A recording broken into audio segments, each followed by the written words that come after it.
ಆ ವ್ಯಕ್ತಿ ಈ ದೇವಸ್ಥಾನದ ಒಂದೊಂದು ಇಟ್ಟಿಗೆನಲ್ಲಿ ಇದ್ದಾರೆ. ಕಟ್ಟಬೇಕು ಅಂತ ಹೇಳಿ ಪಾಯಗಳು ಮಾಡಿದ್ದಾರೆ. ದೇವಸ್ಥಾನ ಕಟ್ಟಬೇಕು ಅಂತ ಹೇಳಿ 2-3 ಕಡೆ ಪಾಯಗಳು ಮಾಡಿದ್ದಾರೆ. ಕಾರಣಾಂತರದಿಂದ ದೇವಸ್ಥಾನ ಹೇಳಿಲ್ಲ, ಮೇಲಕ್ಕೆ ಹೇಳಿಲ್ಲ, ದೇವಸ್ಥಾನ ಕಟ್ಟಕ್ ಆಗ್ಲಿಲ್ಲ ಅವ್ರು ಯಾರ ಕೈನಲ್ಲೂ. ಸೊ ಕಾರಣಾಂತರದಿಂದ ಈ ಕಳೆದ ಒಂದು 30 ವರ್ಷಗಳಿಂದನೂ ನಮ್ಮ ತಂದೆಯವರು ಇದನ್ನ ಪ್ರತಿನಿತ್ಯ ಶಬ್ದ ಮಾಡ್ತಾನೆ ಇದ್ರು.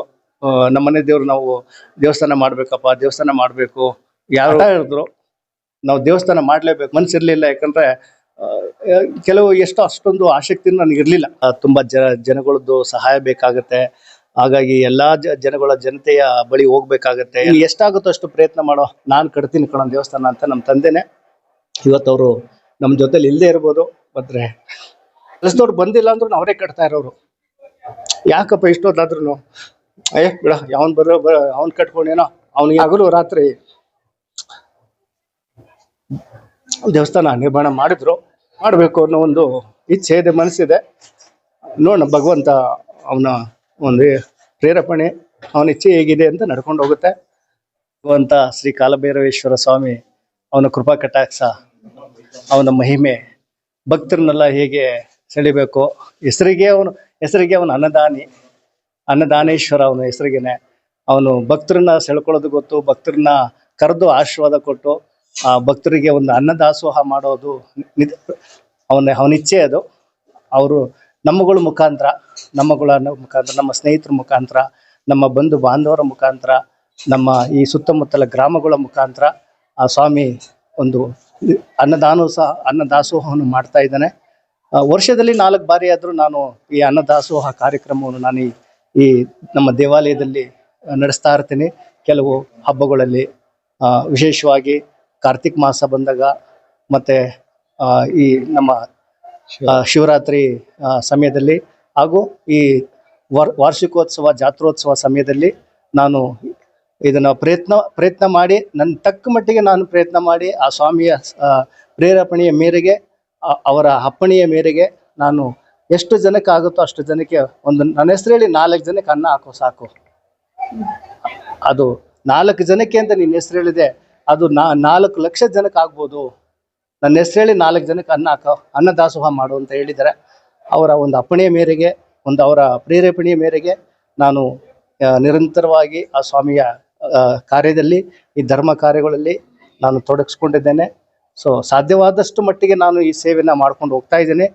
ಮುಂದಕ್ಕೆ ಭಗವಂತನ ಇಚ್ಛೆ, ಇದನ್ನ ಯಾವ ಮಟ್ಟಿಗೆ ತಗೊಂಡು ಹೋಗ್ತಾನೆ, ಯಾವ ಮಟ್ಟಿಗೆ ಬೆಳೆಸ್ತಾನೆ, ಯಾವ ಥರ ಈ ಭಕ್ತರನ್ನ ಒಂದು ಭಕ್ತ ಸಾಗರನ್ನ ಹೆಚ್ಚಿಸ್ಕೊಂಡು ಹೇಗೆ ನಿತ್ಯ ದಾಸೋಹ ಕೂಡ ಆಗ್ಬೋದು ಮುಂದಿನ ದಿನಗಳಲ್ಲಿ, ಅದು ಅವ್ರ ಇಚ್ಛೆ. ಅದು ನಮ್ಮ ಪ್ರಯತ್ನದಲ್ಲಿ ನಾವಿದ್ದೀವಿ. ನನ್ನ ಹೆಸರು ಗುರು ಗಂಗಾಧರ್ ಅಂತ. ನಾನು ಬ್ಯಾಂಗ್ಳೂರು ರಾಜಾಜಿನಗರದಲ್ಲಿರೋದು.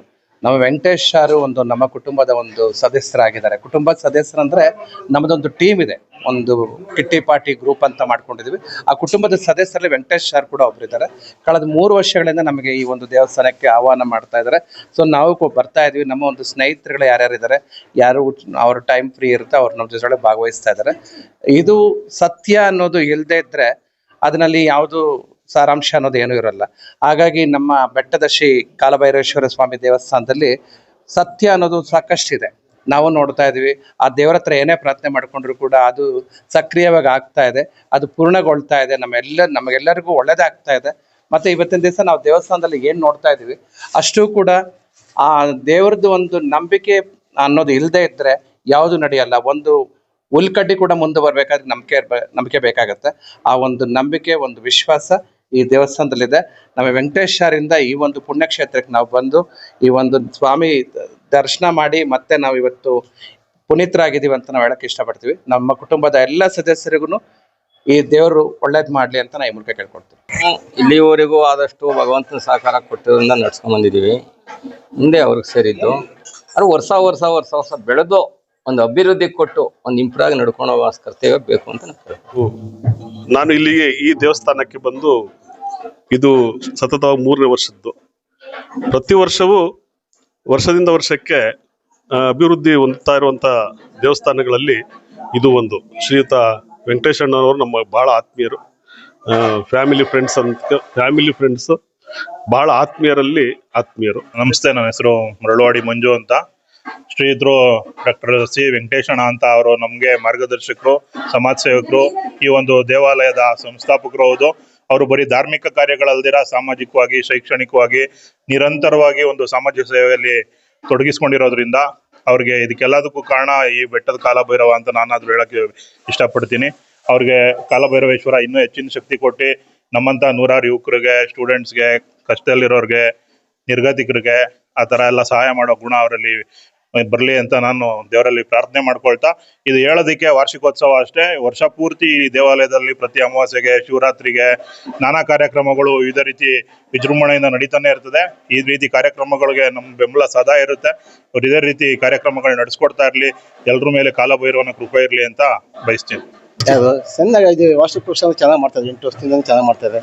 ಇವಾಗ ಬೆಂಬಲ ಎಲ್ಲ ಜನ ಒಗ್ಗಟ್ಟಿನ ತಗೊಂಡು ಚೆನ್ನಾಗಿ ಶ್ರದ್ಧೆ ವಹಿಸಿ ಮಾಡ್ತಾರೆ. ಎಲ್ಲರಿಗೂ ಮುಟ್ಟಿಸ್ಕೊಂಡು ಆರೋಹಳ್ಳಿ ತಾಲೂಕು ಮರಳವಾಡಿ ಹೋಬಳಿ ಬೆಟ್ಟಹಳ್ಳಿ ತೇರುಬೀದಿ ಗ್ರಾಮದಲ್ಲಿ ಶ್ರೀ ಬೆಟ್ಟದ ಭೈರವೇಶ್ವರ ಮಹಾಸ್ವಾಮಿಯವರ 8ನೇ ವರ್ಷದ ವಾರ್ಷಿಕ ಜಾತ್ರಾ ಮಹೋತ್ಸವವನ್ನು ವೃಷಭಾದ್ರಿ ವೆಂಕಟೇಶ್ವರವರ ಒಂದು ಸಹಯೋಗದೊಂದಿಗೆ ಹಾಗೆ ವೃಷಭಾದ್ರಿ ವೆಂಕಟೇಶ್ವರವರ ಒಂದು ತಂಡದೊಂದಿಗೆ ಈ ಕಾರ್ಯಕ್ರಮವನ್ನು ಆಯೋಜನೆ ಮಾಡಲಾಗಿದ್ದು, ಈ ಕಾರ್ಯಕ್ರಮದ ಪೂಜಾ ನೇತೃತ್ವವನ್ನು ತುಮಕೂರಿನ ಸಿದ್ಧಗಂಗಾ ಮಠದ ವೈದಿಕ ಪುರೋಹಿತರುಗಳಾದಂತಹ ರೇಣುಕಾರಾಧ್ಯ ಶಾಸ್ತ್ರಿಗಳು, ವಿದ್ವಾನ್ BS ಮಂಜುನಾಥ್ ಶಾಸ್ತ್ರಿಗಳು, ರುದ್ರೇಶ್ ಶಾಸ್ತ್ರಿಗಳವರ ವೈದಿಕ ನೇತೃತ್ವದಲ್ಲಿ ನಿನ್ನೆಯಿಂದಲೂ ಸಹ ಈ ಪೂಜಾ ಕಾರ್ಯಕ್ರಮ ನಡ್ಕೊಂಡು ಬಂದಿದೆ.